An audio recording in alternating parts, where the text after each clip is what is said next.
This week, I'll be discussing psychological treatment of mental disorders from Chapter 15. We'll be talking about approaches to treatment from the 5 different psychological perspectives: psychodynamic, behavioral, cognitive, humanistic, and neuroscience or biological. There are 2 major forms that are used by most mental health professionals: psychotherapy and biomedical. Psychotherapy is the treatment of cognitive, emotional, behavioral, and interpersonal problems using an array of techniques that are designed to encourage understanding of problems and help modify troubled feelings, thoughts, and behaviors that also affect relationships. Biomedical therapies involve the use of pharmacological interventions, in other words, medications and electric shock, just to name a few. I'll talk about this more a little later. Let's look now at some of the major therapies used in the 5 different approaches. Some of the approaches to treatment can be seen in this chart. There certainly are more techniques used than listed here, but I thought I'd give you a highlight of some of the major ones so you can get a sense of what's available. As we can see here, we have the psychodynamic approach, humanistic, cognitive, behavioral, and biological. And under each of these headings, we have a couple examples of the therapeutic techniques available. So under psychodynamic, we have Freud's psychoanalysis. Remember, that has to do, some of the techniques are dream interpretation and free association. And then there's brief psychodynamic therapies. Humanistic is the client-centered therapy with Carl Rogers, which is the non-judgmental positive regard. Gestalt therapy with Franz Perls, and I'll be doing some role plays with Gestalt therapies in class so you can get a first-hand sense of what this particular therapy is like. Cognitive therapy, the rational emotive therapy with Ellis, and the cognitive therapy with Beck, which deals with the maladaptive or dysfunctional thoughts. You remember from the dysfunctional thought records that we worked with in class. The behavioral, remember classical conditioning and operant conditioning. And classical conditioning uses exposure, systematic desensitization, and aversion therapy, and operant conditioning uses the positive and negative reinforcement and positive and negative punishment to help alter behavior. And there's also modeling, which are ways to train specific behaviors, social skills behavior, and other behaviors based on seeing what other people do. Biological, drug therapy, pharmaceuticals, and electroconvulsive therapy, which is ECT, and also psychosurgery. And I'll be discussing each of these a little bit briefly as I go through the lecture, and we'll be certainly working with some of these therapeutic techniques in class. Let's start with the psychodynamic approach to therapy. As you might remember from when we were talking about personality, the psychodynamic approach seeks to bring unresolved past conflicts from childhood into conscious awareness, rather than operating from our unconscious impulses. So in this approach, the goal is to shine the light on the unconscious so that we can become more aware of what we are thinking, feeling, and how we are acting. So the goal is to release those hidden unconscious thoughts and feelings in order to reduce their power in controlling our behavior. Some techniques used in this approach are dream interpretation and free association. We've discussed dream interpretation a little bit already, but let me say that in therapy, this technique is used to analyze dream content for disguised or symbolic wishes, meanings, and motivations. For free association, the therapist would read a list of words, for example, mother, food, father, something like words like that, and then the patient would immediately say the first word that comes to mind. For example, a Freudian analyst would say the word mother, and you would say the first word that pops into your mind. How you respond could possibly reveal information about what you thought of mothers in general and your mother specifically. Another way to use it is to talk totally uncensored for a period of time, and then the psychoanalyst would interpret it and make connections to the free flow of information. The hope is that complex desires and wishes that are responsible for creating problem behaviors will be revealed from the unconscious mind. This technique can also be used with dream interpretation to help uncover unconscious motivations. So you could take a symbol from a dream and then follow with the first thing that automatically comes to your mind when you hear that symbol and continue with this to see where it leads you. The behavioral approach to therapy says that since both abnormal behavior and normal behavior are learned, behaviors then can be modified based on associations between stimuli. Remember classical conditioning? In therapy, this involves creating new associations between stimuli based on the behavior that an individual wants or needs to change. One example of this is aversive conditioning. Say you want to stop biting your nails.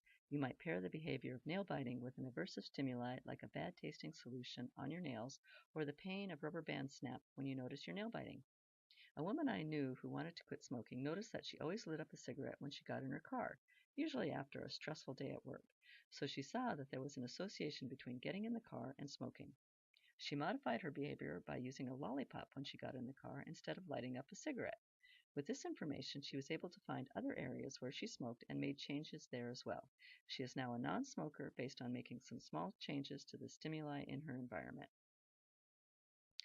Another therapeutic technique is systematic desensitization and flooding. Systematic desensitization is the pairing of progressive relaxation with a series of mental images or real-life situations that a person finds fearful. In other words, relaxation would be the neutral stimulus that would get paired with the sight of a feared object. Take the fear of dogs, for example. Pairing the sight of the dog with a relaxation technique would help to condition the person to relax when seeing a dog, rather than having the first response of fright. The person in this image might have spent weeks, possibly months, working towards being in the presence of a dog using this particular technique. Operant conditioning, remember, would use reinforcements and punishments to try to change or modify behaviors, and usually the therapist and the client would work together to come up with a treatment plan. Let's look now at the cognitive approach to therapy. You might remember back in class when we talked about cognition and you conducted a dysfunctional thought record for yourself. Well, the underlying assumptions with this approach is that maladaptive thoughts cause psychological disorders like anxiety and depression, and that changing those dysfunctional cognitions individuals have about the world and themselves can help change the thoughts, thereby affecting behavioral changes as well. In other words, cognitive therapy is focused on teaching adaptive changes in thinking, which in turn changes behavior. Many therapists in the field today combine the cognitive approach with the behavioral approach as a way to work with individuals suffering from dysfunctional thoughts and behaviors. As we can see in this image, Albert Ellis, which I mentioned earlier, has created a model, the ABCD model, which we can see we've got with the A, the activating environment. So what's happening? What's the stimuli that's triggering an event? B, what are the beliefs that are being activated by the stimuli? What's happening in the environment? C, the emotional and behavior consequences that are produced by B. What are those beliefs that are shaping what we are feeling and how we're acting? And D, so how can we challenge or dispute and change the beliefs that we have about what that first activating environmental event was? One of the humanistic approaches to therapy was initially developed by Carl Rogers, and it is one of the most widely used therapeutic approaches in the field today. It's called client-centered therapy. Rogers specifically used the term client versus patient, since he believed that using the term patient meant that the person was sick and needed to be cured by the therapist, rather than receiving guidance and support from the therapist to help the individual control their destiny and overcome their difficulties. So its main aim is to enable people to reach their potential for self-actualization. It is distinct from Freud's psychoanalytical approach, since person-centered therapy uses a non-directive approach, so the client directs the focus of the session themselves. Key to this approach is unconditional positive regard, where the therapist is accepting and understanding, regardless of the feelings and attitudes the client expresses, and empathetic understanding, where the therapist reflects back the client's verbal and nonverbal content and feelings in order to ascertain the personal meaning for the client. And we'll have a chance to work with this particular approach in class. In the biological approaches to treatment, drug therapy is the most commonly used, in which medications are administered to help alter the operation of neurotransmitters. Some of the pharmaceuticals used are antipsychotic drugs, which reduce severe symptoms, such as loss of being in touch with reality and agitation, antidepressant drugs, which are used for severe depression to regulate serotonin and dopamine for mood stabilization, and anti-anxiety drugs, which help to reduce anxiety levels in an effort to increase well-being. Another biomedical approach is called electroconvulsive treatment, also known as shock therapy. This approach is used primarily to treat severe depression, and it involves electrically inducing a brief brain seizure. kind of like a reboot for the brain. It is typically used only for those who are severely depressed. Let's now take a quick look at an approach comparison. As we can see from this image, each of the 5 perspectives has a different model for treatment, each with a different focus.